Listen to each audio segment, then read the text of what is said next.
Malu.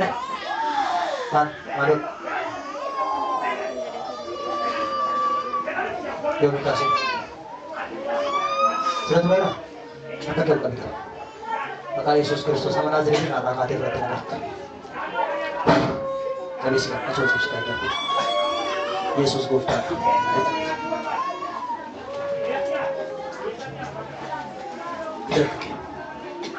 Marke ko nara kasi arka bahasa jauh saya ada makas. Ega berubah. Udah gudda to kudu sila lubati. Nama kapuka nama yang makas raja. Nama ko tawang bayi lupa tato deh. Magar awana medyo. Awana ke sama saya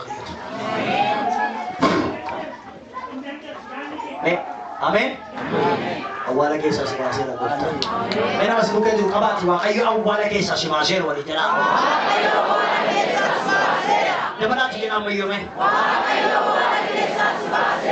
Huwag niya. Natin. Huwag dyan. Softy ka na.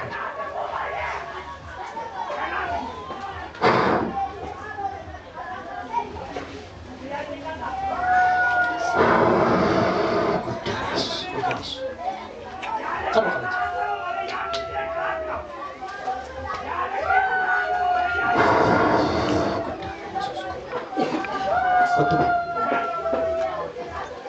Akka dinagang kawanne fakka di bukotan kawanne fi suratani ani muar naga kenera jale wakai. Amin.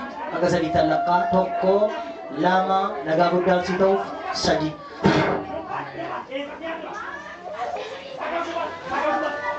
Iya ti warri sini kale naga budal na therena. Medyo wala tiyang mayu naga budal na therena. Ena masih bukan juru buat abis kali nagagudal si saya ni. Kembali ke mata gua takkan ada haleluya. Yesus gofta. Amin haleluya. Amin. Isi kisah ada warna maju kita tak keterabat tengah kisah me. Ewa ada me mati sa kisah aku bakisah. Kerindahan lagi salah. Wala ini kata lagi salah di luar. Kau tu mediki. Oh.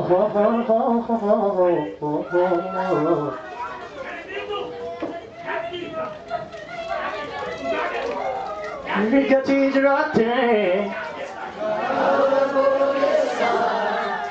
Mari saudaraku, hidupku siarke.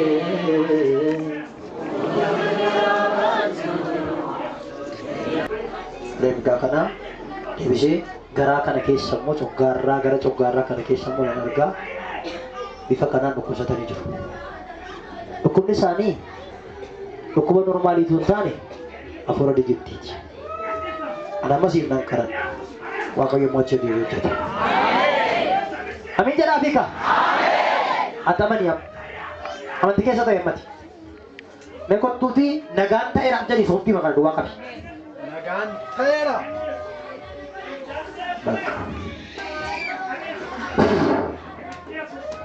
isaaniifis nagaan ta'eera siifis nagaan ta'eera dhawaaqash galateeffadhaa fi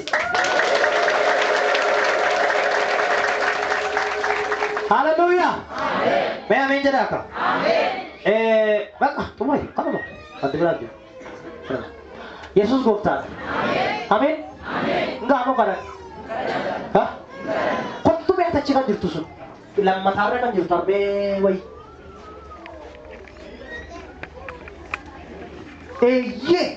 ye kottu be jelas be dewi kottu be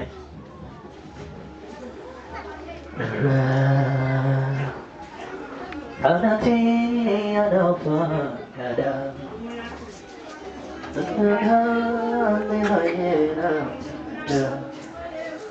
Jalala tabite kune sarve